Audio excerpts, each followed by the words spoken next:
اللهم إن في تدبيرك ما دست ወይም ሰባት የሚደርሱ የግብይት የመሸጥ የመግዛት መስፈርት የሚባሉ ነጥቦች አሉ። እያንዳንዱ ሙስሊም ትንሽም ይሁን ትልቅ ስራ ላይ ያለ የሚሸጥ የሚገዛ እነዚህ ነገሮችን ሊያውቅ ይገባል። በዚህ መሰረት በእነዚህ መስፈርቶች መሰረት ከተገበያየ ነው ከሐራም ሊጸዳ የሚችለው። ካልሆነ ግን ሐራምን ሊበላ ወይም ሐራም ሊያበላ ይችላል። ማይፈቀድ አይነት ስራ ላይ ሊሰማራ ይችላል። የገቢ ምንጩ ሐራም ከሆነ የሚበላው የሚጠጣው ሐራም ከሆነ ሰውነቱ በሐራም ይደልባል። በሐራም የደለበ ሰውነት ጀነት አትገባውም፣ ጀሃነም ናት የምትገባው ብለዋል ነቢያችን ዓለይሂ ሰላቱ ወሰላም።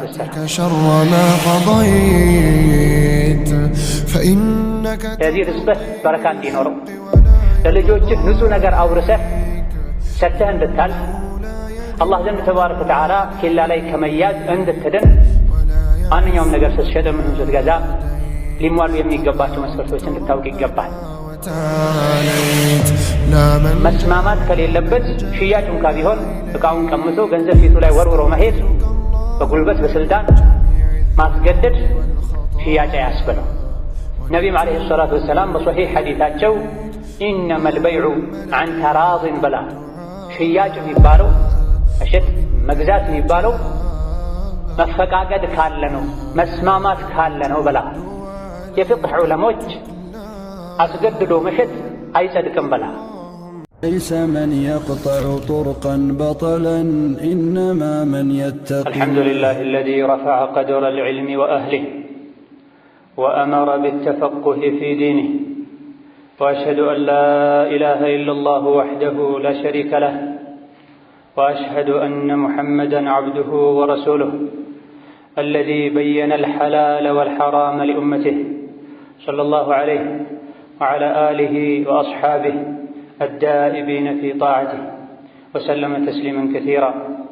أما بعد، فاتقوا الله أيها المسلمون، اتقوا ربكم بتجنب ما حرم عليكم في بيعكم وشرائكم، واعلموا أن الحلال بين والحرام بين وبينهما أمور مشتبهات لا يعلمها كثير من الناس، فمن اتقى الشبهات فقد استبرأ لدينه وعرضه، ومن وقع في الشبهات وقع في الحرام. يا الله باروتوي الله تبارك وتعالى ሚገባውን ፍራቻ ፍሩት፣ ያዛቸውን ታዘዙ፣ የከለከላቸውንም ተከልከሉ። እነሆ ዱንያ ጣፋጭና ማራኪ ናት፣ ዓቅል የሌለውን በሙሉ ታታላለች። አላህ ተባረከ ወተዓላ ለተወሰነ ጊዜ ምድር ላይ ተተኪና ነዋሪ አድርጓችኋል። የምትሰሩትን ሁሉ ከላይ ሆኖ ይከታተላችኋል። ነገ ፊቱ በምትቆሙበት ዕለትም ያደረጋችሁትን በሙሉ አንድ በአንድ ይነግራችኋል። አላህ ተባረከ ወተዓላ መስራትን መክበርን ሐላል አድርጓል። ይህም የእዝነቱ ውጤት ነው። ሰርታችሁ ብሉ፣ ምድር ላይ ተንቀሳቀሱ፣ የአላህን ሪዝቅ ፈልጉ ብለዋል። ዲነል እስላም ለሁሉም ዘመን ለሁሉም ሀገርና ትውልድ የሚበጅ ሕክማና ጥበብ ላይ የተመሰረተ ዲን መሆኑን ከሚያሳዩ ነገሮች መሃልም አንዱ ይሄም መሸጥ መለወጥን፣ መነገድን፣ ማትረፍን ሐላል አድርጓል፣ ፈቅዷል። መገበያየትን የፈቀደው ከሙስሊም ጋር ብቻ አይደለም፣ ወንድ ከወንድ ጋር፣ ሴት ከሴት ጋር ብቻ አይደለም። የተወሰኑ መስፈርቶች ተቀምጠዋል። እነዚህ መስፈርቶች ከተሟሉ ከሙስሊም ጋር፣ ከካፍር ጋር፣ ከወንድም ይሁን ከሴት ጋር፣ ከየትኛውም አይነት ሰው ጋር መገበያየትን መኗኗርን አላሁ ተባረከ ወተዓላ ፈቅዷል።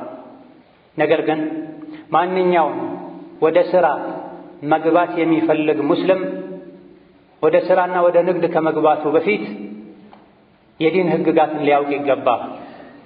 ከሚሠራው ሥራ ጋር ተያያዥ የሆኑ የዲን ጉዳዮችን፣ ነጥቦችን ሳያውቅ ወደ ሥራ መግባት አይፈቀድለትም። ነፃና የንግድ ሥራም ይሁን የቢሮ ሥራም ይሁን የግሉ ወይም ደግሞ የመንግሥትም ይሁን የግለሰብ ድርጅት ውስጥ ተቀጥሮ ለመስራት እሱ በሚሠራው ሥራ ዙሪያ ያሉ የዲን ሕግጋትን ሳያውቅ ወደ ሥራ ውስጥ መግባት ወንጀል ላይ እንዲወድቅ ያደርገዋል። በመሆኑም ማንኛውም ሙስሊም ስራን በሚጀምርበት ጊዜ ከስራው ጋር ግንኙነት ያላቸው ነገሮችን ማወቁ በግለሰብ ደረጃ እያንዳንዱ ሰው ላይ ያለ ግዴታ ፈርደል ዐይን። ዑመር ብን አልኸጣብ ረዲየላሁ ዐንሁ ወአርዳህ ላ የቢዕ ፊ ሱቂና መን ለም የተፈቀህ ብለዋል። የሚሰራውን ስራ በተመለከተ ያሉ የዲን ህግጋትን የማያውቅ ግንዛቤ የሌለው ወደኛ ገበያ ወደ ሙስሊሞች ገበያ እንዳይገባ ስራ እንዳይሰራ ብለዋል። ቀደምቶች ገበያ ውስጥ ስለሚሰራው ስራ የማያውቅን ሰው ከገበያ ያስነሱት ያባሩት እንደነበረ ተነግሯል። በእስልምና ትክክለኛው ንግድ ፍቃድ እውቀት ነው ማለት ነው። አሁንም ቢሆን በዘመናዊ መንገድ ንግድ ፍቃዶች ያስፈለጉት ሰዎችን የሚጎዱ ሀገርን የሚጎዱ የግብይት አይነቶችን ለመቆጣጠርና ለማስቀረት ነው። በመሰረቱ እስላም ለሁሉም ዘመን ለሁሉም ሀገር የሚበጅ ህግ እንደሆነ ከዚህ መረዳት እንችላለን። አብዛኞቹ ዓለም ላይ ያሉ ህጎችም የተቀዱት በመሰረቱ ከሸሪዓ ከፊቅህ ነው። በርካታ ሙስሊሞች ከዲን ወደ ኋላ በማለታቸው ምክንያት ሌሎች ዘመናዊ ህጎችን ከፍ አድርገው ሸሪዓን ዝቅ አድርገው ይመለከታሉ እንጂ ነቢ ሙሐመድ ከመላካቸው ሱሐቦች ዓለም ላይ ተሰራጭተው ዲንን ከማስተማራቸው በፊት ዛሬ ላይ ያደጉ የሚባሉ ሀገራት እንኳ መንገዶቻቸው በጭቃ የተሞሉ ነበሩ። እስላም እነሱን አሳድጎ ህጉን ትምህርቱን ስለወሰዱት ተከታዩ ነን የምንል ሰዎች ደግሞ እታች እንድንቀር ያደረገን ከሸሪዓ እውቀት ማራቃችን።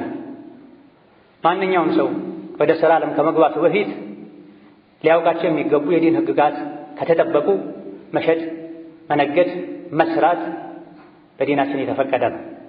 በጥቅሉ ወደ 6 ወይም 7 የሚደርሱ የግብይት የመሸጥ የመግዛት መስፈርት የሚባሉ ነጥቦች አሉ።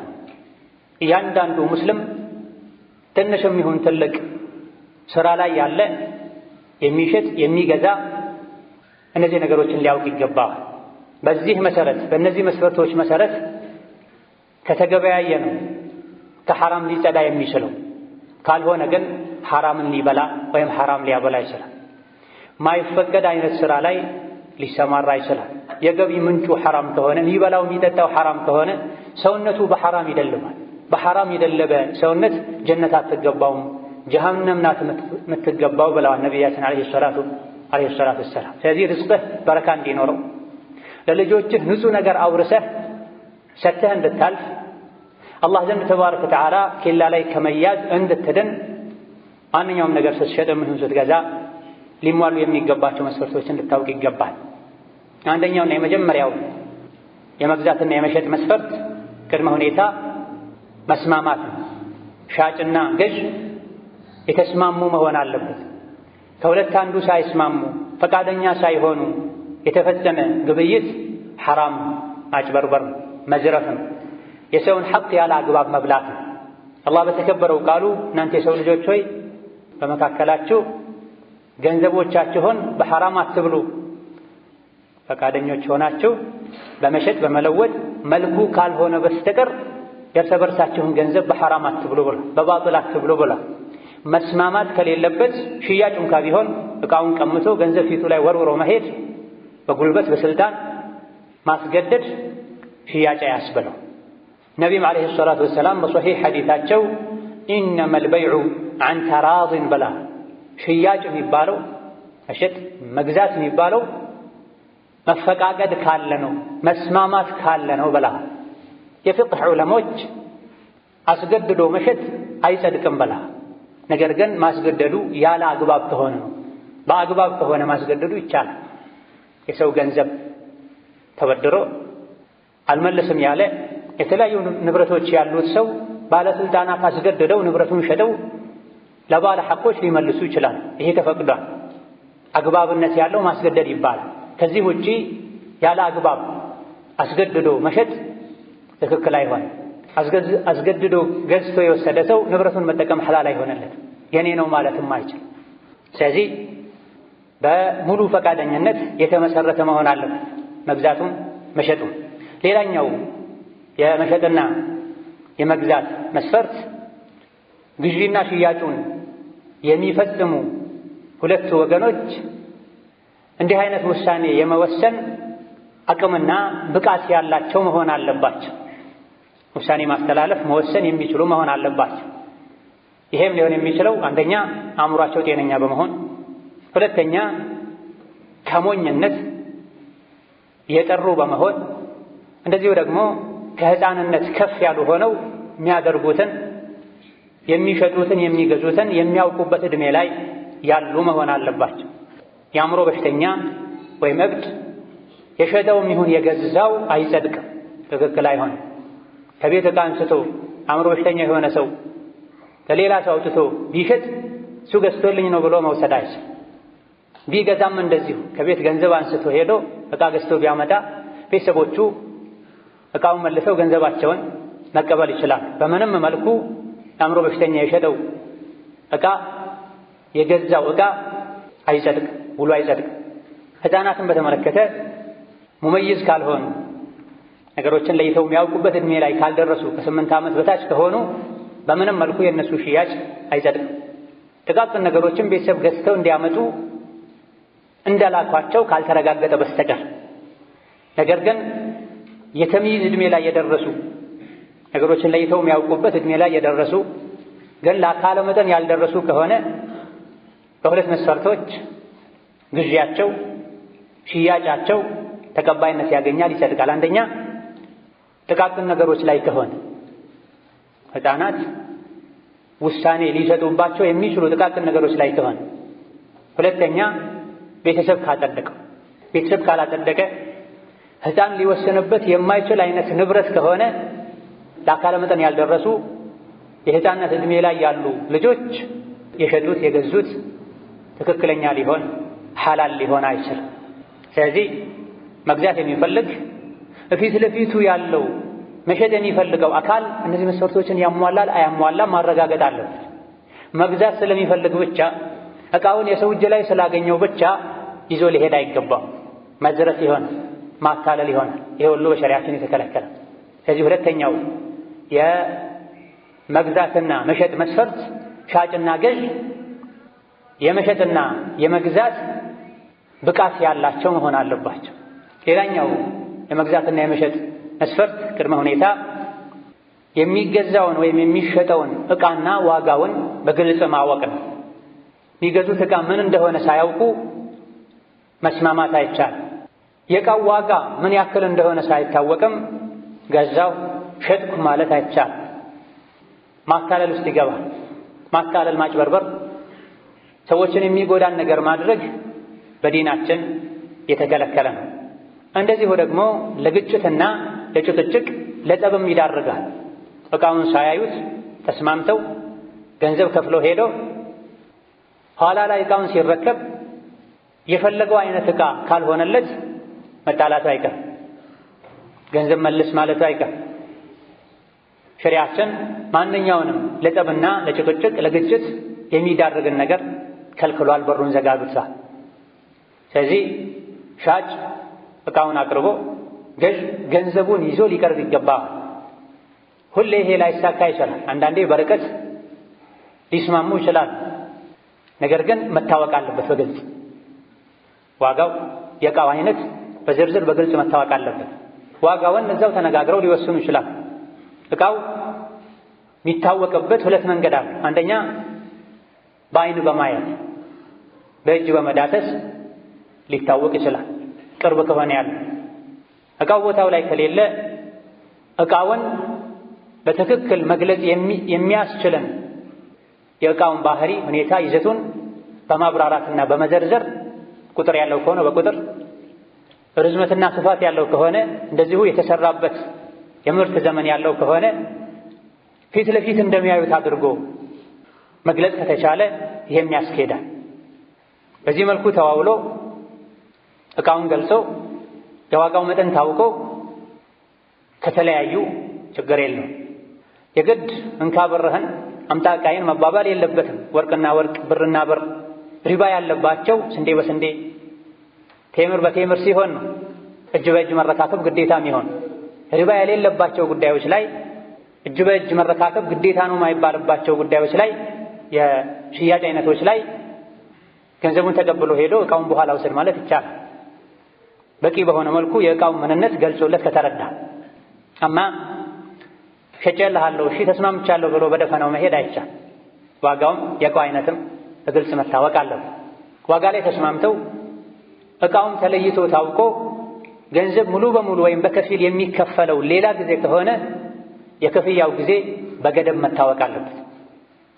100 ሺህ ነው የምሸጥልህ፣ 50 ሺህ እንሰጥሃለሁ፣ 50ውን ሺህ ሌላ ጊዜ ካሉ መቼ ነው ሌላ ጊዜ መታወቅ አለበት። ነገ፣ የነገ ሳምንት፣ የዛሬ ወር፣ በቀን በሰዓት መገደብ አለበት። ይህ ካልሆነ ሌላ ችግር ውስጥ ሪባ ውስጥ ሊያስገባ ይችላል፣ መጣላት ውስጥ ሊያስገባ ይችላል። የጊዜ ገደብ አስቀምጦ ገደቡ ሲያልቅ የዋጋ ለውጥ መኖር የለበትም። 100 ሺህ የነበረው 120 ሺህ ይሆናል ማለት አይቻል። ሪባን ሐራምና የተከለከለ ነው። በላጩ እዛው ገንዘብ ከፍሎ ዕቃ መረከቡ ካልሆነ እጅ በእጅ ማድረጉ ግዴታ ማይሆንባቸው የሽያጭ አይነቶች የንብረት አይነቶች ከሆነ አዘግይቶ መክፈል ችግር የለም። ነገር ግን የጊዜ ገደቡ መታወቅ አለበት። ልቅ በሆነ መልኩ መዋዋል የለባቸው። ኋላ ላይ ተጨማሪ እንደሚኖርም መስማማት የለባቸው። ሌላው የመሸጥና መግዛት መስፈርት የሚሸጡት የሚገዙት ነገር ማስረከብ የሚቻል መሆን አለበት። ለገዥ ማስረከብ ማይችሉትን ነገር መሸጥ አይቻልም። የተሰረቀን ዕቃ፣ ከእጁ የወጣን ዕቃ መሸጥ አይቻልም። በተለያዩ ምክንያቶች የታገደና በትክክል እንደሚያገኘው የማያውቅን ዕቃ መሸጥ አይቻልም። ነቢያችን ሰለላሁ ዐለይሂ ወሰለም አንተ ዘንድ የሌለን ነገር አትሽጥ ብለዋል። ሰማይ ላይ የሚበርን ወፍ አሞራ መሸጥ አይቻልም። ውሃ ውስጥ ያለን አሳ መሸጥ አይቻልም። ማስረከብ የሚቻል መሆን አለበት። ከእጇ ፈትልኮ እየጋለበ የሸሸ ያለን ፈረስ፣ ግመል፣ በሬ ይህን ሸጬልሃለሁ አይባል። በአንድ ብር እንኳ ቢሆን ገንዘብህን ያለ አግባብ ማባከን የሚያስረክብህ መሆን መቻል አለበት። أقول هذا وأستغفر الله لي ولكم ولسائر المسلمين من كل ذنب وخطيئة فاستغفروه إنه هو الغفور الرحيم. الحمد لله على إحسانه والشكر له على توفيقه وامتنانه، وأشهد أن لا إله إلا الله وحده لا شريك له تعظيما لشانه، وأشهد أن محمدا عبده ورسوله الداعي إلى رضوانه صلى الله عليه وعلى آله وأصحابه وإخوانه. أما بعد ሽያጭና ግዢ ትክክለኛ እንዲሆኑ ማሟላት ካለባቸው መስፈርቶች ሌላኛው ሻጭ የሚሸጠው ዕቃ የራሱ መሆን አለበት። ለጊዜውም በእጁ ያለ መሆን አለበት። የራሱ ካልሆነ እንዲሸጥ የተፈቀደለት የተወከለ መሆን አለበት። ካልሆነ እጅ ላይ የሌለን ነገር መሸጥ ነቢያችን ዓለይሂ ሰላቱ ወሰላም በመከልከላቸው ግብይቱ ውድቅ ይሆናል። በሁሉም ዕለሞች ስምምነት እጅ ላይ የሌለን ነገር መሸጥ አይቻልም።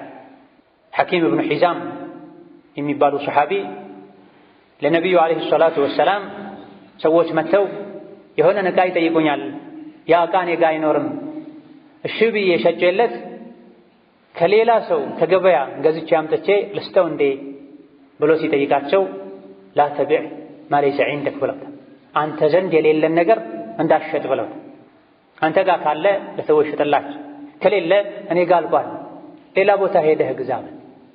ይሄ አሁን ላይ በስፋት ብዙ ሙስሊሞች የሚፈጽሙት ስህተት። ሱቃቸው ላይ የሌለን ተስማምተው ገንዘብ ተቀብለው ከሰዓትን አይሉት ወይም ደግሞ እዛው ቆሞ በሌላ በር ወጥተው ያመጡለታል። በሌላ በር ሙጣ፣ ከፊት ለፊት በር ሙጣ፣ ከጎረቤትህም ማምጣው ከሩቅም ማምጣው አይቻልም። አንተ ዘንድ የሌለን ነገር እንዳትሸጥ ብለዋል ነብዩ ሰለላሁ ዐለይሂ ወሰለም። ክልክል። አላህ ተባረከ ወተዓላ ያለ ምክንያት አይከለክልም። በመሰረቱ መሸጥ መነገድ ሐላል። የተከለከሉ ውስን ነገሮች ነው ያሉት። እነዚህ ውስን ነገሮችን ሸሪዓችን ያለ ምክንያት አይከለክልም፣ ለጸብ ይዳርጋል። ሌላኛውን መሸጥ የሚፈልገውንም ሰው ይጎዳል። ሰዎችን እርስ በርሳቸው አላህ ይረዝቃቸው ብለዋል ነብዩ ሰለላሁ ዐለይሂ ወሰለም። ተዋቸው። ከክፍለ ሀገር የሚመጡ ሰዎችን ዳር ላይ ጠብቀህ ገበያ ገብተው የገበያ ሁኔታ ሳያዩ አትግዛ ብለዋል ነብዩ ሰለላሁ ዐለይሂ ወሰለም። ነሃ ረሱሉላህ ሰለላሁ ዐለይሂ ወሰለም አን ተለቂ ሩክባን። ከክፍለ ሀገር ዕቃ ጭነው የሚመጡ ሰዎችን ዳር ላይ ወጥተህ ጠብቀህ እቃቸውን እንዳትገዛ በላ። እነሱንም ልታታለል ትችላለህ። እንዳንተ ወጥተው መግዛት የማይችሉ ገበያ ላይ ቁጭ ብለው የሚጠብቁትንም ልትጎዳ ትችላለህ። ሰዎችን እርስ በርሳቸው አላህ ይረዝቃቸው። አንተ ሱቅ መጥቶ የፈለገውን እቃ ያላገኘን ሰው እኔ ጋ የለም በል፣ ከሌላኛው ሻጭ ሄዶ እንዲገዛ አድርግ። ደንበኝነቱ እንዳይቋረጥ ብቻ ፈልገህ ሊሆን ይችላል። እሱንም ማስደሰትና ለሱ ስራ ማቅለልም ፈልገህ ሊሆን ይችላል። ሸሪዓው በአንተና በእኔ ፍላጎት መሰረት አይደለም መሄድ ያለበት። ሸሪዓ በሁሉም ሁኔታ ላይ መከበር አለበት። አንድ ደንበኛ፣ ሁለት ደንበኛ፣ ሶስት ደንበኛ ብታጣ ይሻልሃል ነቢ የከለከሉትን ከምታደርግ። ንያዬ ጥሩ ነው፣ ምንም የሚጎዳው ነገር የለም፣ እኔም የምጠቀመው ነገር የለም ልትል ትችላለህ። ምክንያት አደርድር። አላህና መልእክተኛው አንድን ነገር ካዘዙ አማኝ ወንድ አማኝ ሴት ሰምቻለሁ ታዝዣለሁ እሺ ከማለት ውጪ ሌላ አማራጭ ሊኖራቸው አይገባም ተብሏል። ስለዚህ ሽያጭና ግዢ ሸሪዓዊ ይሆን ዘንድ ትክክለኛ ይሆን ዘንድ ሻጭ እቃው እጁ ላይ ያለ መሆን አለበት፣ እሱ ዘንድ ያለ መሆን አለበት። አንተም የምትገዛው አካል እጁ ላይ ያለን እቃ የገዛህ መሆኑን ማረጋገጥ አለበት። ለሱ ብቻ አይደለም ወንጀል የሚሆነው፣ አንተም የወንጀል ተባባሪ ትሆናለህ እሱ ዘንድ የሌለን ነገር ስትገዛ ማለት። ስለዚህ አሁን ላይ ማጭበርበር፣ ማታለል የበዛበት ሁኔታ ስላለ እንደዚህ አይነት ችግር ላይ ወድቃለሁ ካልክ እቃውን ቀድመህ ለማየት ጥረት ማድረግ አለ። ቀድመህ እቃውን አሳየኝ ማለት አለ።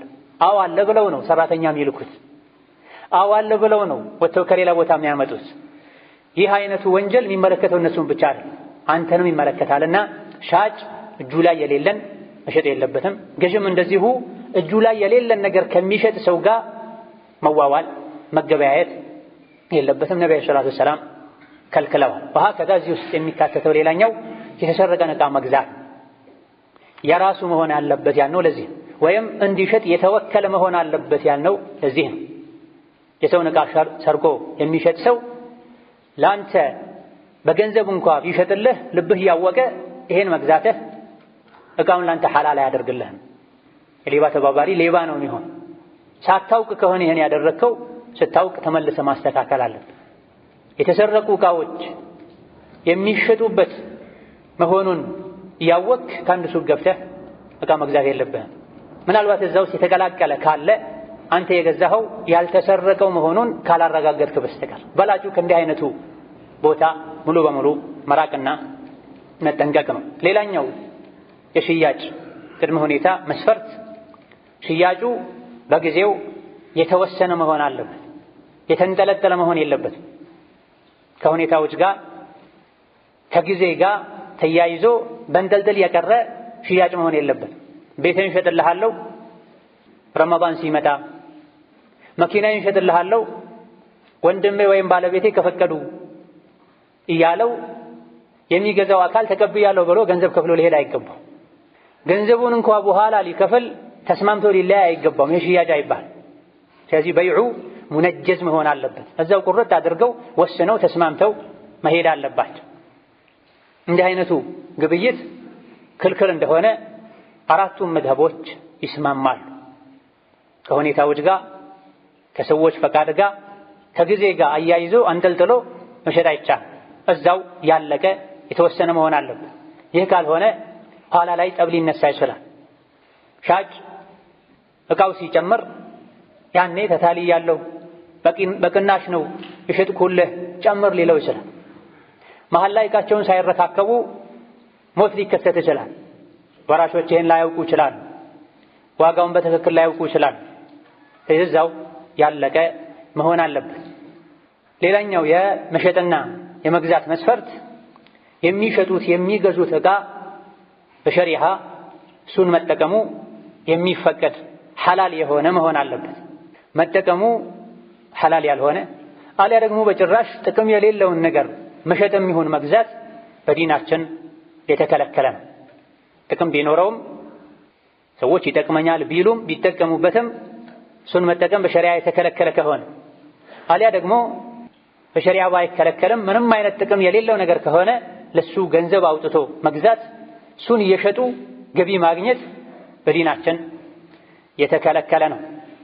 ለምሳሌ የሙዚቃ መሳሪያዎችን መሸጥ ወይም መግዛት፣ ስጋራ፣ ሺሻ መሰል የሆኑ የሰውን አቅል፣ ጤና፣ ገንዘብ የሚጎዱ ነገሮችን መሸጥ መግዛት፣ ፊልምና አኽላቅ የሚያበላሹ ነገሮችን መሸጥ መግዛት፣ አቂዳን ስነ ምግባርን የሚያበላሹ መጽሐፎችን መግዛትና መሸጥ የተከለከለ። እንደዚሁ ደግሞ ለሰው ልጅ ምንም አይጠቅሙ አቅል ያለው ሰው ለሱ ገንዘብ በጭራሽ አያወጣም የሚባልን ነገር ገዝቻለሁ ቢል ገንዘብ ለዚህ ወጪ ቢያደርግ ሌላኛውም እንዲህ አይነት ነገር አቅርቦ ገንዘብ ቢቀበል ውላቸው ትክክል አይሆን። በዚህ መንገድ ያገኙት ገንዘብ ሐላል አይሆንላቸው። እንዲህ አይነት ነገር ያወጣው ገንዘብ አላህ ዘንድ ተባረከ ወተዓላ ከመጠየቅ አያድነው። መጠቀሙ ሐራም የሆነን ነገር መሸጥ ክልክል እንደሆነ ይህ ላይም ሁሉም የፊቅህ አዋቂዎች እንደሚስማሙ ኢብኑል ጀሳስ ረሒመሁላህ ተዓላ የዑለሞችን ስምምነት ጠቅሰዋል። ስለዚህ የምትሸጠው የምትገዛው ነገር መጠቀሙ የሚፈቀድ መሆኑን ቀድመህ ማወቅ አለብህ። ዱንያ ኑሮህን ለማሳመር ብለህ አኺራህን ልታበላሽ በጭራሽ አይገባም። የምትሰራው ስራ ሐላል መሆን አለበት፣ የተፈቀደ መሆን አለበት። አንዳንዴ ክልክልነቱ ግልጽ ላይሆን ይችላል። እስቲ ቁርአን የተኛው አንቀጽ ላይ ነው ይህ የተከለከለው፣ የተኛው ሐዲስ ላይ ነው ይህ የተከለከለው ያሉ ሰዎች የሚጠራጠሩባቸው ነገሮች አሉ። ለዚህ ነቢዩ መልስ ሰጥተዋል። ሐራም ግልጽ ነው ራቁት፣ ሐላል ግልጽ ነው ተጠቀሙት። በሁለቱ መሃል ደግሞ አሻሚና አወዛጋቢ የሆኑ ነገሮች አሉ። አሻሚና አወዛጋቢ አጠራጣሪ ነገሮችን የተወ ክብሩንም ዲኑንም ጠብቋል። አሻሚና አወዛጋቢ ነገሮች ላይ የወደቀ የተገኘ ሐራም ላይ ወድቋል ብለዋል ነብዩ ሰለላሁ ዐለይሂ ወሰለም። አሻሚና አጠራጣሪ የሆኑ ነገሮችን ግድ የለም ብሎ ያደረገ በሂደት ወደ ሐራም ያሸጋግሩታል ማለት ነው። እነዚህ መጠቀማቸው ሐራም የሆነ አሊያ ደግሞ ጭራሽ ጥቅም የሌላቸው ነገሮችን መሸጡ መግዛቱ እንደሚከለከለው ሁሉ ለእንደዚህ አይነት ሽያጮች፣ ግብይቶች ቤት ማከራየት፣ ተባባሪ መሆን እንደዚሁ የተከለከለ ይሆናል። እንዲህ አይነት ለተከለከሉ ስራዎች ሱቅን፣ ቤትን፣ መኪናን አከራይቶ ገቢ ማግኘት በእጅ አዙር ሸጦ ገቢ እንደማግኘት ነው። ወንጀሉን የሚሰራው እሱ ነው አያገባኝም አይባልም። በወንጀል መተባበር ነው። እኔ ባላከራይለትም ባልፈቅድለትም ከሌሎች ማግኘቱ አይቀርም። ስለሌሎች አትጠየቅም፣ የምትጠይቀው ስለ ራስህ ነው። አላህ ተባረከ ወተዓላ በተከበረው ቃሉ ወተዓወኑ ዐለል ቢሪ ወተቅዋ ወላ ተዓወኑ ዐለል ኢስሚ ወልዑድዋኒ ወተቁላህ ብሎ በመልካም በጥሩ ነገር ተጋገዙ፣ ተባበሩ፣ ወሰን በማለፍና በወንጀል አትተባበሩ፣ አትተጋገዙ፣ አላህን ፍሩ፣ አላህ ቅጣቱ ብርቱ ነው ብላ። ስለዚህ ምትበላው ምትለብሰው ሐላል ይሆን ዘንድ እነዚህና መሰል የሆኑ መስፈርቶችን ልታውቅ ልትጠብቅ ይገባሃል። ዋናው አለማጣት ነው፣ የሰው እጅ አለማየት ነው አትበል። ዋናው የጀሃነም እሳት ላይ አለመቃጠል አለመቀቀል ነው። አዱንያ ጊዜያዊ ማረፊያ ናት፣ በምንም መልኩ ታሳልፋታለህ። አላህ ደግሞ የተኛዋንም ነፍስ ከሪዝቋ ጋር አብሮ ነው የፈጠራት። አላህ ለአንተ የከተበው ሪዝቅ ዓለም ላይ አለ የሚባለው ጋራ አናት ላይ እንኳ ቢሆን ያለው ወይም አንተ ትወጣለህ ወይም ሪዝቁ ፈልጎ ይመጣል። ጥልቅ ባህር ውስጥ እንኳ ቢኖር ወይም አንተ ገብተህ ተወጣዋለህ ወይም ሪዝቁ ወደ አንተ ይመጣል። አላህን ፍራ። አኺራ ሒሳብ ቀብር እንዳለብህ ወቅ። ሙስልምነት የሚለየው በስም አይደለም። ረመዳን ሲመጣ በመጾም ሶላት በመስገድ ብቻ አይደለም።